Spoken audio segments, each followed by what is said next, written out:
Hey, today I want to talk about how to get to your goal on time and in budget. So we're going to go through 7 different steps to help you reach your goal. The first thing I want to talk about is picking a due date, right? Everyone thinks of this big goal and then wants to put a date at an arbitrary time in the future. Let's say I think in 4 months I can do that, and that's what they try to hit, but they have no idea at this point the steps that it's going to take to get to that goal. And so that due date is really just arbitrary, and it's probably going to end to disappointment and failure.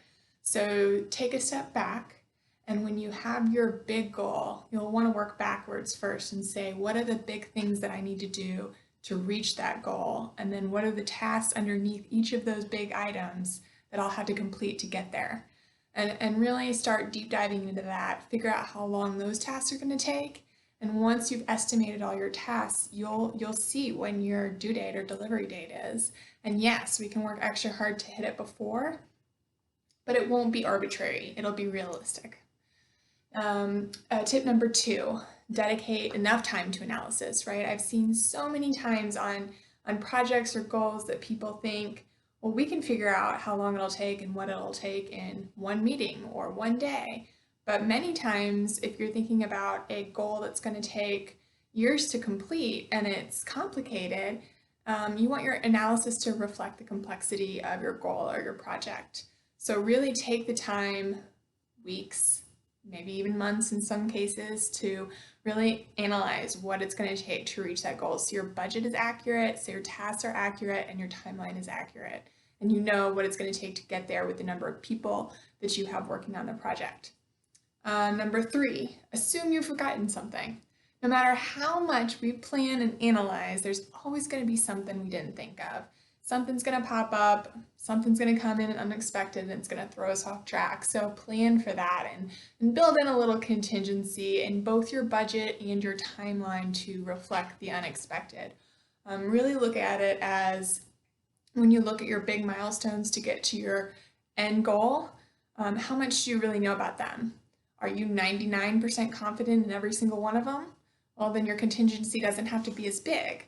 Whereas if there's certain ones that you're not 100% sure on and you're going to have to learn and deep dive when you get there, you probably want to build in a little extra contingency for that. So think about that as you plan out your project.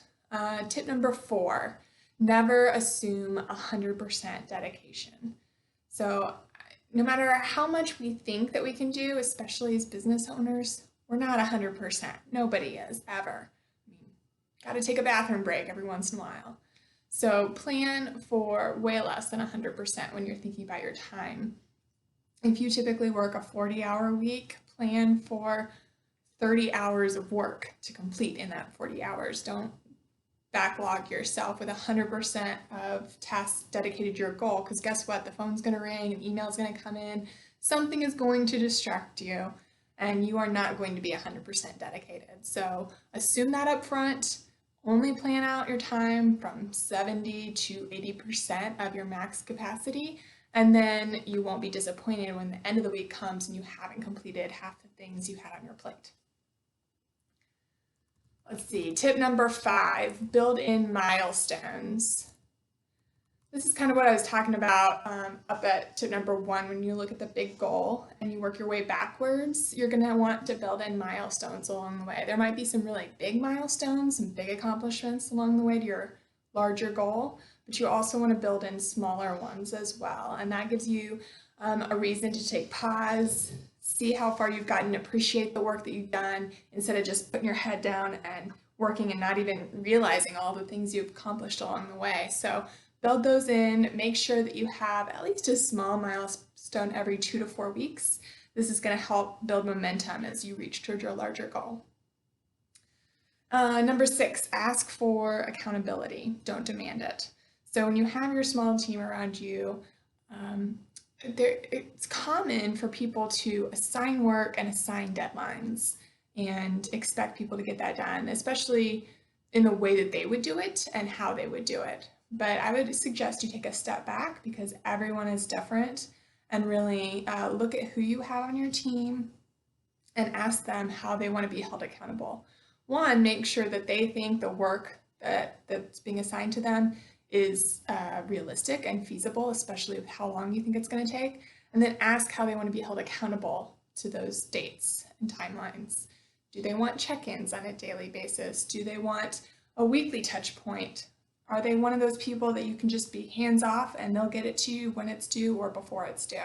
But ask them, because some people need a little accountability along the way, a little touch base. So, and there's nothing wrong with that. And some people don't need anything. So really ask the people on your team what's going to make them feel most comfortable and what's going to get the most productivity out of them. And then finally, number 7, celebrate. Make sure that you take pause when you hit those little milestones and you hit the big milestones to celebrate everything you've accomplished. And it doesn't even have to be a milestone, right? When you're looking at your small team, there's probably someone on the team that isn't as experienced as everybody else. So really make sure that when they learn that new skill that everybody else knows, you celebrate that. Or when you learn a new skill, or just something new in general, take time to every week to really look at what's been accomplished, what's been learned, new experiences that'll help you in the future, and celebrate those with your team. I mean, that's going to build morale and get you there as you look toward your long-term goals. So go back through steps 1 through 7, and that'll make sure that you accomplish your goals on time and in budget.